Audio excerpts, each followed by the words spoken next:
Olá, boa tarde. Eu sou André e esse é o canal Biolodeia. Hoje nós estaremos falando sobre o tecido conjuntivo e as suas particularidades.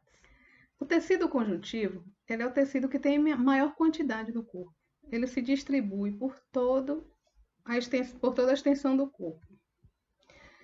Nesse tecido estarão presentes as fibras do tecido conjuntivo, que são as fibras de colágeno, formadas pela proteína colágeno, que são proteínas de alta resistência. As proteínas elásticas, que são formadas pela proteína elastina, que vão dar grande elasticidade aos tecidos.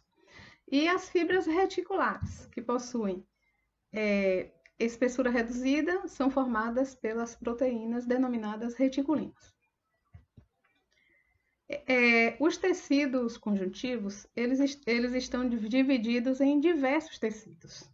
Entre eles estão os tecidos de preenchimento, que vão preencher os espaços que ficam entre os órgãos e também vão alimentar, vão nutrir órgãos. Outro tecido que nós temos aqui é o tecido conjuntivo frouxo. O tecido conjuntivo frouxo, ele é abundante, ele está em grande quantidade e apresenta muitas substâncias intercelulares. Esse tecido, ele transporta diversas substâncias e nutre alguns tecidos. O tecido conjuntivo denso, ele tem grande quantidade de colágeno e forma feixes de alta resistência, mas possuem pouca elasticidade.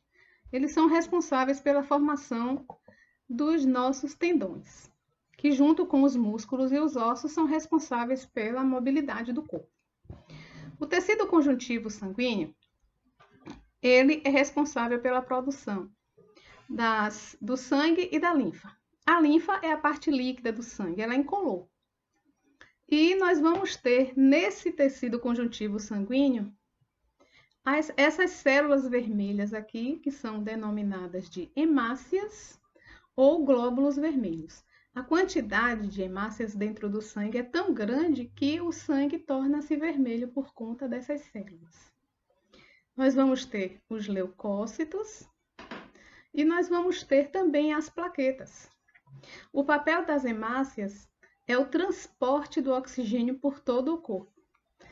Ele transporta o oxigênio e ele remove das células o gás carbônico e devolve esse gás carbônico para o pulmão, que depois os pulmões vão eliminar esse gás carbônico. Quanto aos leucócitos, eles são responsáveis pelas defesas do organismo contra bactérias, fungos, protozoários, diversos antígenos que aparecem dentro do corpo. E as plaquetas, que vão ser responsáveis pela coagulação do sangue.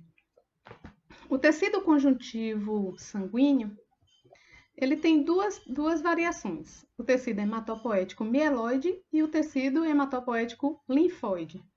O tecido hematopoético mieloide, ele se encontra na medula óssea e vai produzir as hemácias, os leucócitos e as plaquetas. O tecido conjuntivo linfóide, ele se encontra nos linfônodos, no baço, no timo e nas amígdalas, e tem o papel de produzir diversos tipos de leucócitos, que juntos formam a linha de defesa do nosso organismo. O tecido conjuntivo tem uma outra modalidade, que é o tecido conjuntivo adiposo. Ele é rico em células que armazenam lipídios, os lipócitos, e tem a função de reservar energia. Também para os animais que são homeotérmicos, como as aves e os mamíferos, ele apresenta uma camada abaixo do tecido epitelial que vai ser responsável por manter a temperatura do corpo estável. O tecido conjuntivo cartilaginoso, ele não possui vasos sanguíneos e nem nervos. É formado pelos condroblastos, que são células jovens, pelos condrócitos, que são células adultas. Essas cartilagens, elas formam o nosso nariz, formam as nossas orelhas e também protegem as extremidades dos nossos ossos longos e também a nossa traqueia. O tecido conjuntivo ósseo, ele possui uma matriz formada por cálcio e colágeno, fibras de colágeno, E o tecido ósseo, ele é o mais rígido do corpo. Ele apresenta uma quantidade de água bastante reduzida em relação aos outros tecidos.